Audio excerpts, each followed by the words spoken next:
Mes opinions sur la philosophie ou la politique n'ont pas de valeur. Ce que le monde d'aujourd'hui a besoin, c'est d'entendre des gens qui disent avec autorité « Ainsi dit le Seigneur ». Ce que le monde d'aujourd'hui doit savoir, c'est ce que contient le livre. Ce que notre monde doit connaître, c'est l'opinion de Dieu. Et pourquoi? Eh bien parce que les sciences ne satisfont pas. Elles varient de décennie en décennie, parce que la philosophie, d'où qu'elle vienne, reste impuissante et les bras ballants devant les problèmes de notre siècle. Ce que notre monde a besoin, et il faut le dire et le redire, c'est d'une parole d'autorité, de cette autorité dont était empreint l'enseignement de Jésus-Christ. Il fut le plus grand maître de tous les temps. Un philosophe américain écrivait il y a quelque temps que quand il arrivait à écrire l'histoire du monde, il était obligé de donner la première place à Jésus-Christ de Nazareth. Pourtant, il ne croyait ni à Dieu ni à la divinité de Jésus-Christ. Mais quand il écrivait l'histoire, il ne pouvait comparer personne à Jésus-Christ parce que aucun autre grand homme n'a influencé le monde comme il l'a fait. Je voudrais maintenant que nous le suivions à la fin de sa carrière. Après avoir passé 33 ans sur cette terre, dont 3 ans et demi d'un ministère effectif, les hommes en ont eu assez de lui. Ils ne supportaient plus les vérités qu'il leur disait. Ils l'avaient bien acclamé au début, espérant qu'il allait bouter les Romains dehors de Palestine. Mais au lieu de sortir les Romains, c'est de leur péché à eux qu'ils voulaient les sortir. Et cela, ils ne l'ont pas supporté. Tout à la fin de sa vie, une nuit, dans le jardin dit de Gethsémanée, où il avait l'habitude de se rendre avec ses 12 disciples, il s'est éloigné d'eux, de la distance d'un jet de pierre, il s'est mis à genoux, il a mis sa tête contre terre, et il s'est mis à supplier, « Père, s'il est possible que cette coupe passe loin de moi sans que je la boive, toutefois, non pas ma volonté, mais la tienne. » Puis des hommes sont venus, c'étaient des soldats, des badauds, des magistrats, des prêtres, avec des épées, des lanternes et des bâtons, et avec à leur tête le traître Judas, qu'il a embrassé, vendu et trahi pour 30 misérables pièces d'argent. Ensuite, on l'a conduit devant le tribunal juif, mais comme les Juifs n'avaient pas le pouvoir de le condamner à mort, on l'a livré au procurateur romain Ponce Pilate, qui s'est rendu compte qu'il était livré par envie, sans qu'il y ait de motif pour le condamner à mort. En un premier temps, Ponce Pilate a essayé de le sauver. Il a pris un criminel nommé Barabbas, il a mis Jésus d'un côté, la canaille de l'autre, et il a dit au peuple, « Lequel voulez-vous que je vous relâche ?» C'est à peine croyable, mais ils ont tous dit, « Relâche-nous Barabbas ». Aujourd'hui, vous aussi, vous devez faire un choix. Vous devez choisir entre Jésus-Christ et Barabbas, entre Jésus-Christ et l'amour de l'argent, Jésus-Christ et le péché, Jésus-Christ et les faux plaisirs du monde, Jésus-Christ et la pornographie, entre la parole de Jésus-Christ et la parole de l'horoscope, choisir entre Jésus et tout ce qui vous barre l'entrée du royaume de Dieu. Pilate l'a lâchement laissé condamner au supplice des maudits. On l'a conduit en dehors de la ville comme un pestiféré, comme quelqu'un dont on ne veut plus. Et là, on a basculé son corps sur une croix qui était par terre. Dans les mains, dans les pieds, on lui a enfoncé des gros clous de fer forgé, et on a dressé la croix. Et il est resté là pendant 6 heures. Après 3 heures de ce supplice physique, tout à coup, en plein midi, le soleil est parti. Une nuit contre nature a envahi la terre. Et là, dans cette longue nuit de 3 heures, ce n'était plus seulement la torture physique qu'il subissait, mais l'agonie morale et spirituelle. Il s'est alors écrié, mon Dieu, pourquoi m'as-tu abandonné? Il a ensuite poussé un dernier cri, tout est accompli, et ce fut la fin. Quand Jésus-Christ mourut, le découragement s'est emparé de ses disciples. La tragédie de sa mort s'appesantissait sur eux, et ce fut le samedi silencieux. Ses disciples s'étaient peureusement terrés dans une chambre haute. Les milliers qui, le jour des rameaux, l'avaient acclamé, étaient désappointés. Les 2 disciples sur la route d'Emmaüs étaient inconsolables. Nous avions espéré. Maintenant, plus de voix du ciel, plus de miracles, plus de paroles de consolation, plus que la mort et un silence angoissant. Oui, il avait bien dit qu'il ressusciterait, mais ils ne l'avaient pas vraiment cru. Ils avaient peur parce qu'ils ne croyaient pas. Et si notre monde a peur, c'est parce qu'il ne croit pas. S'ils avaient cru que le dimanche matin, leur maître allait ressusciter, ils auraient été des hommes transformés, mais ils ne l'avaient pas cru, et ils tremblaient de peur. Le monde, lui, au contraire, jubilait. Le gêneur, l'empêcheur de danser en rond était hors du chemin. Caïphe et Anne, les grands prêtres, se frottaient les mains. Le vendredi soir, 2 hommes, Joseph d'Arimathée et Nicodème, sont allés réclamer le corps à Ponce Pilate. On l'a descendu de la croix et mis dans un tombeau neuf taillé dans le roc. On y a roulé une grosse pierre à l'entrée et des gardes ont été postés devant.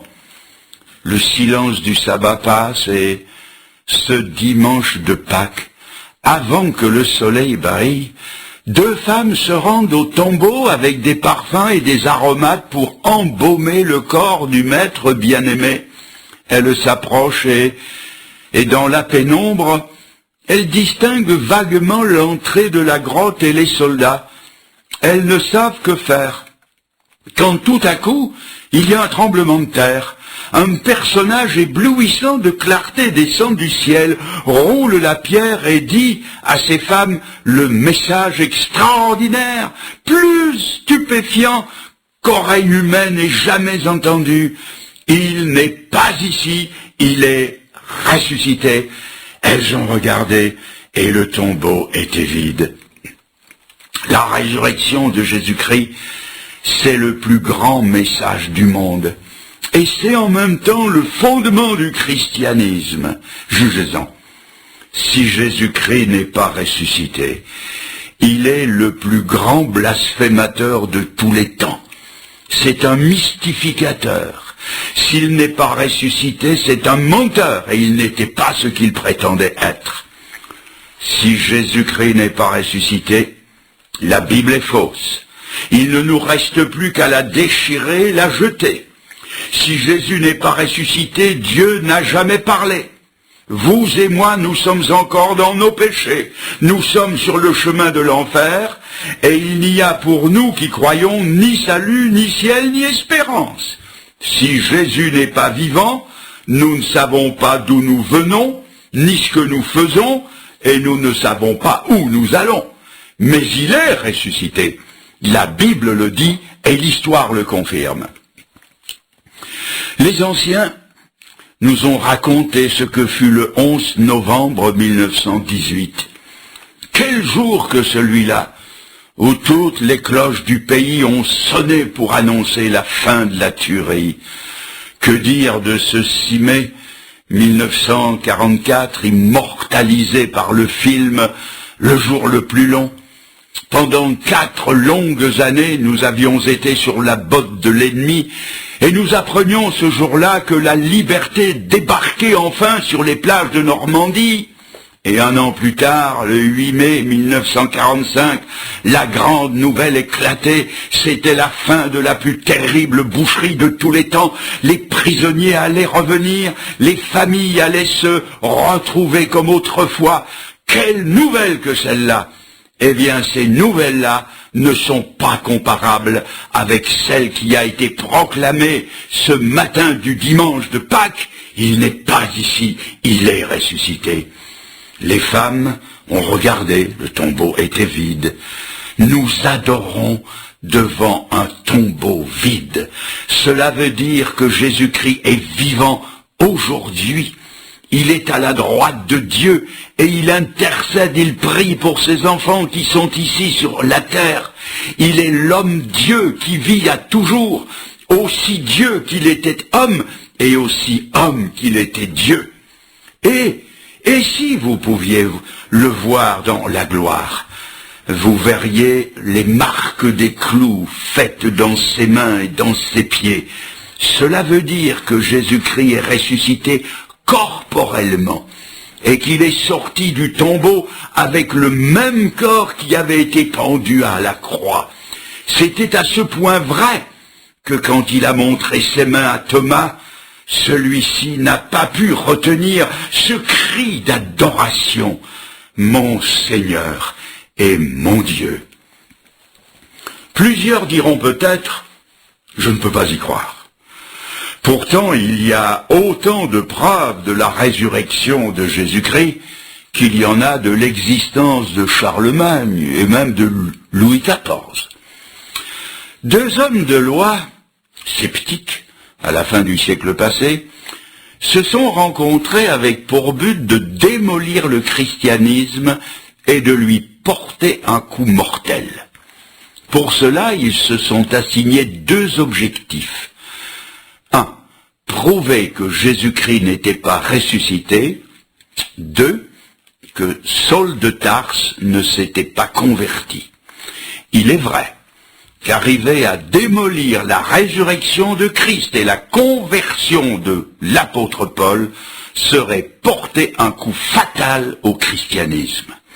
Chacun de leur côté se sont mis au travail, et après plusieurs mois, ils se sont retrouvés, convaincus l'un et l'autre que Jésus-Christ était ressuscité et que Saul de Tarse était bien converti.